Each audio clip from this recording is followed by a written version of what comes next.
Hey guys, what is up? AwesomeTheSauce here. Hope you guys are having a great day. And today, we are going to be talking about what might be Wizard101's biggest W ever. Today, Wizard101 tweeted out that they're making the entire first arc free. I'm going to be honest, y'all. I can get emotional just talking about this. This is something that I feel like the community's been wanting for maybe 13 years. And also, for all the doubters and the pessimists out there, right? By free, they actually, like this is what they put on their website. The only thing in the worlds from Wizard City all the way to Dragonspire that are not included are side areas. So that means, like, you know, the dungeons from the Darkmoor update, Aquila, like that's not free. But everything else, meaning the whole core game, the whole first arc, from the beginning where you do the tutorial to where you literally defeat Mouse there, is free. And guess what? It lasts until the end of December. This might be the most ambitious thing that I've ever seen Wizard101 do when it comes to actually giving players stuff for free, but there's a lot to talk about in this video. This may be like one of the things that is like a turning point for how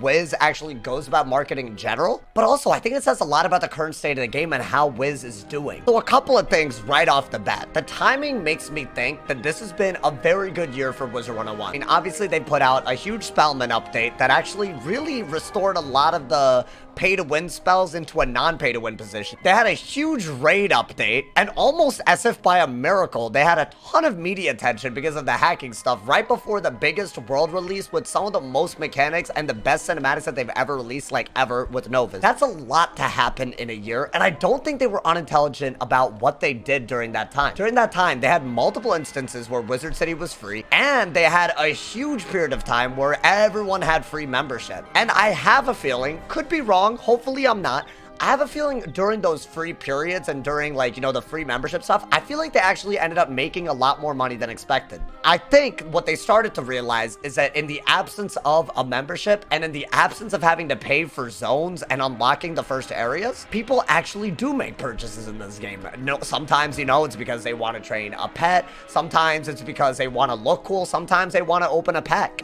And the reason I say all of this is because December is a month that King's Isle will be making a lot of money. It will also be a time that naturally more players will check out the game. They're free from work, from school, from college, you name it, they're free from it. So to jump the gun on that and not actually take the short-term money, but actually just give out the game for free, I think it means that, one, they've already made a lot, and two, they've made a lot in a free period. I really, really hope that this does well. Honestly, y'all, if you're watching this and you've always wanted to play the game, this is the time to do it. Because I think if this campaign goes well, there might be a push to make this permanent. There's already a lot of community support for this, and honestly, it would be nice to support something that feels less and less outdated. The membership model worked in the past, but I feel like I would be much more likely to throw my hat into the ring when it comes to supporting Wizard101 if the first arc is permanently free. As a streamer, as a content creator, and I feel like as anyone who plays the game, it's a lot easier to talk about the game and recommend it and literally do something that traditionally a lot of games benefit from. Just spreading by word of mouth. It's a lot easier to do that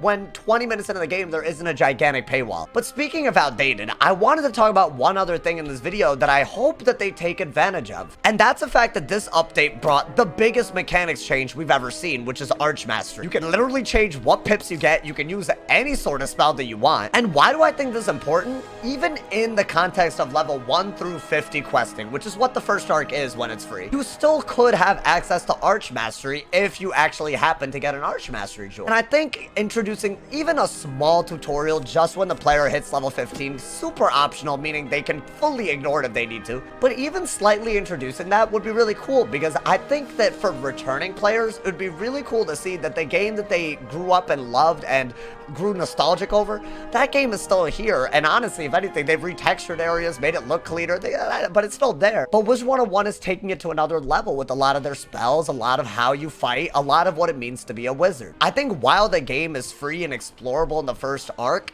certain players that want to go above and beyond, they should see that this isn't the same game that it was 10 years ago, unless they want it to be. I think the big question of whether this becomes permanent or not is who are the people that are going to be checking out the game. Is it going to be just a bunch of returning players, and are they going to actually make purchases and make this like worth it? Or is it going to be more new players, in which case there's no argument for whether this is worth it or not, because if they're new, they probably were not playing because of the membership to begin with. I hope it's a healthy combination of both. That's all I hope, because I know a ton of people would play the game if the first arc was free. I know tons of people that are like that. I think there is going to be a an emphasis on them looking at new players, because there were actually numbers that came out from one of their meetings that they do like every quarter, and I actually referenced this tweet in a recent video, but this part I actually didn't reference, and it's the fact that yes, their revenue has actually grown a lot, but it actually goes further into who's actually spending the money. And what could be good, could be bad, we really don't know, is that there's been a slight increase in terms of their overall revenue just from people that have played for more than 5 years. And that doesn't necessarily mean that the game's dying or anything just because more of their money's coming from long-term players. I think really what it means is that they've actually just made more money from every group, but there's been a disproportionately higher increase in those that have played longer, because during that period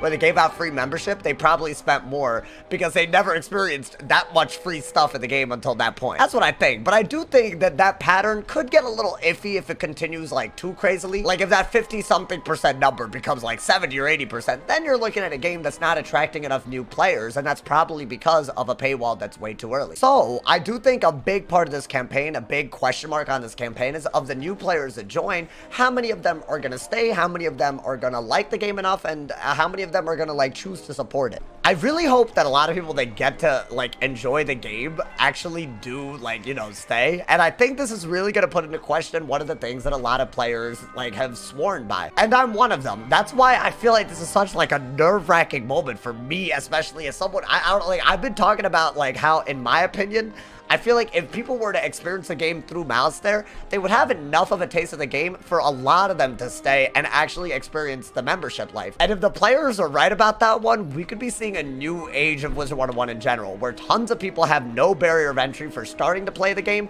and if they actually enjoy the game, they might make purchases that go beyond membership and encourage KingsIsle further and further to make things freer and freer for the people.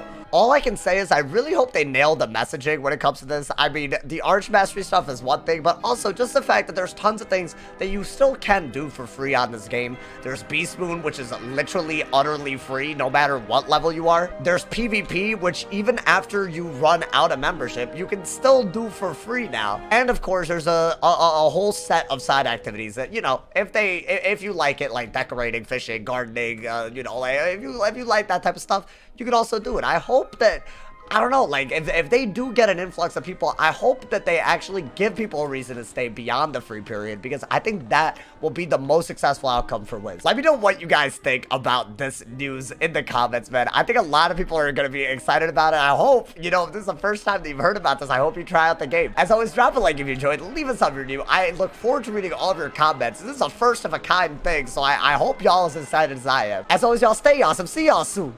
And yeah.